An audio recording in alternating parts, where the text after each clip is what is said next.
박영선 의원님 신문 조사해 주십시오. 네, 서울 구로 을 지역의 박영선입니다. 김기춘 지인께 질문드리겠습니다. 요즘도 대통령께 조언을 하시거나 자문을 하십니까? 전혀 그런 일 없습니다. 7인회 멤버로 청와대를 얼마 전에 갔다 오시지 않았습니까? 7인의 멤버가 아니고 전직 국회의장님들 또 상임 고문하고 갔습니다. 그 자리에 가셔서 무슨 얘기를 하셨나요? 그 자리에 가서 왜냐하면 국민의 뜻을 잘 받들어서 처신하시고 또 대국민 사과도 하시고 좋다는 그런 얘기들이 있었습니다. 저도 그 이후에는 전혀 뭐 네. 조언이나 자문을 하신 적이 없다 이렇게 없습니다. 말씀하시는 네. 건가요? 오전에 비서실장으로서 지시한 적이 없다고 말씀을 하셨어요. 네. 그렇죠? 네. 저는 이 말은 받아들이기가 힘듭니다. 왜냐하면 제가 원내대표 시절에요. 2014년도가 제가 원내대표를 했을 때인데 이때 그 조윤선 정무수석 그리고 이완구 원내대표 제 상대방이었죠. 네. 이완구 원내대표가 제 앞에서 김기춘 비서실장에게 전화를 많이 걸었습니다. 네. 전화하시는 음성을 제가 한 절반 정도는 들을 수 있었거든요. 그런데 그 김영환 비망록에 나오는 지시사항을 제가 직접 들은 적이 있습니다. 이거는 이렇게 해라. 그리고 오늘 김경진 의원이 문제 제기했던 세월호 관련 건도 그 일이 있은 후에 국회에서 현안 질의를 통해서 또 카톡을 통해서 그런 것들이 막 유포되고 이 세월호의 시신을 구하는 것에 예산이 얼마 든다는 등 아마 국민 여러분들도 그런 카톡을 받아보신 분들이 많을 겁니다. 그래서 저는 그 김기춘 비서실장께서 그 당시에 왕 실장으로 조윤선 정무수석에게 제가 무슨 일이 있어서 전화하면 무조건 실장님이 연락이 안 됩니다. 좀 기다려 주세요. 이게 답변이었거든요. 조윤선 정무수석을 그래서 저희가 그 당시에 그냥 전화 교환수 역할 정도밖에 하는 것이 없구나라고 농담까지 했었습니다. 그래도 지시를 하신 적이 없나요? 제가 직접 들었는데. 지시를 전혀 안 했다는 것은 아니고요. 아까 말씀하신 무슨 시신 인양을 해서는 안 된다 이런 지시를 구체적으로 어떤 사항에 따라서 그런 지시를 제가 한 일은 없다고 말씀드렸습니다. 가령 시신을 인양하지 않으면 오히려 정부에 부담이 된다는 그런 취지로 저는 이해를 하고 있거든요. 네. 그 발언은 취소하시는 거죠? 그렇죠?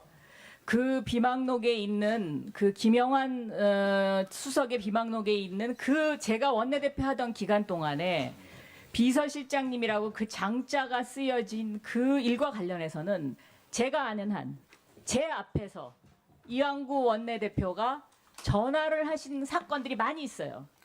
그래서 저는 그거는 정말 김기춘 비서실장께서 이 사회의 원로로서 굉장히 잘못하고 계시다. 저는 그렇게 생각합니다. 저 장이라고 기재되어 있다고 해서 그게 모두가 다 제 지시라고 생각하지 않는다는 뜻입니다. 네. 간혹 제 지시도 있을 겁니다. 네. 발언을 다시 번복하시는 걸로 제가 알고요. 자, 2014년 4월 5월경에 최순실 지시로 비서실장 공간에서 김기춘 실장을 만났다. 차은택 증인 이렇게 맞죠?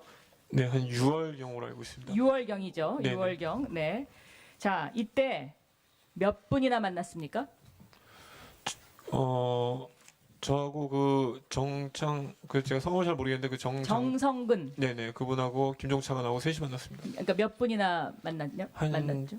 10여 분 정도 됐습니다. 이때 김기춘 실장이 인사위원장이었죠. 네. 네.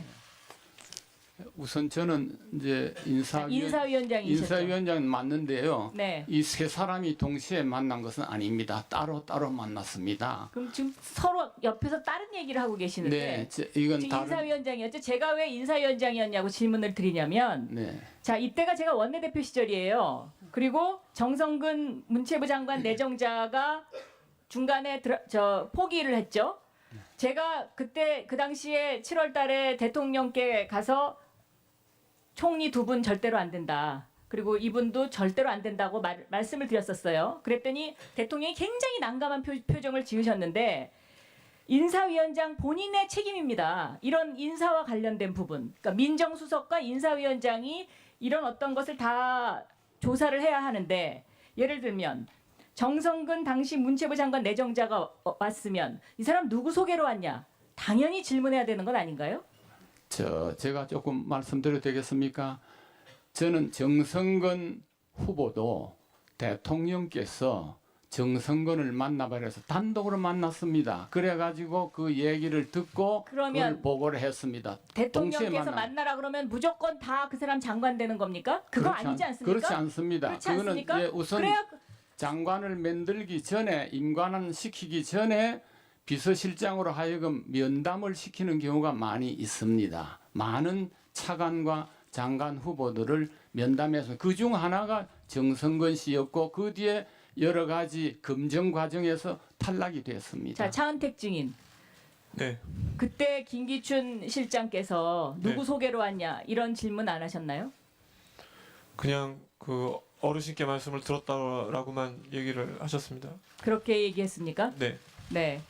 제 질문은 인사위원장이자 비서실장이었습니다. 그러니까 이 당시에 책임이 비서실장한테 상당히 있다는 거죠. 그리고 인사위원장한테도 있는 거고요. 그런 그 책임을 비껴가려고 하시는 건 저는 아닌 것 같고요. 인사위원장이 여러 가지 인사를 잘 보자 못한 책임은 제가 통감하고 죄송하게 생각합니다. 네. 대통령을 보좌하는 보좌진들은 대통령에게 아니면 아니라는 말을 끝까지 할 수 있는 사람도 필요한 것입니다. 그런데 김기춘 실장처럼 문고리 3인방에게 전화해서 대통령 지금 상황이 어떠시냐? 내가 올라가도 되겠냐 안 되겠냐? 이렇게 물어보고 모든 일을 진행했기 때문에 세월호의 7시간이 저는 만들어졌다고 생각합니다. 제 말 틀립니까? 문고리 3인방에게 제가 물어보고 일을 처리하지 않았습니다. 네. 예. 그러면 비서실장이 그 세월호가 물에 빠진 그 장면을 보셨습니까? 텔레비전에서? 네, YTN을 대통령한테 쫓아가지 않으셨어요? 그때 안보실장이 계속 보고를 드리고 있었고 저희들은 서면으로 올리고 있었기 때문에 저는 올라가지는 않았습니다. 죄송합니다. 예, 박영선 의원님